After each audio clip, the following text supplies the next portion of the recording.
প্রিয় ভাই ও বোনেরা, একবার চিন্তা করুন, আপনাকে যদি দিনে 5 বার দেখা করতে বলা হয় এমন একজন ব্যক্তির সঙ্গে যিনি আপনাকে ভালোবাসেন, আপনাকে রক্ষা করেন, আপনাকে রিজিক দেন, আপনার সব দুঃখ কষ্ট জানেন, আপনি কি যাবেন না? নামাজ মানে হলো সেই মহান রবের সাথে দেখা করার সুযোগ, যিনি আমাদের সৃষ্টি করেছেন, আমাদের জান্নাত দিতে চান, আমাদের গুনাহ মাফ করতে চান। নামাজ কোনো বোঝা না, এটা হলো এক বিশাল নিয়ামত। আল্লাহ আমাদের ডাকছেন আর আমরা কি সাড়া দিচ্ছি?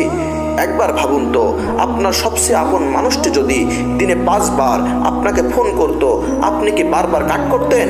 না, কখনোই না। কিন্তু যখন আজান হয় তখন আমরা ব্যস্ত হয়ে পড়ি ফোন, কাজ বা ঘুম নিয়ে।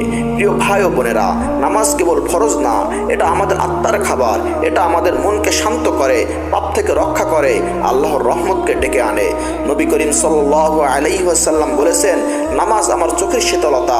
আমরা যখন নামাজে দাঁড়াই তখন আমরা পৃথিবীর সবচেয়ে বড় ক্ষমতার সামনেই দাঁড়াই, যিনি কুন ফায়াকুন বলে সবকিছু বদলে দিতে পারেন।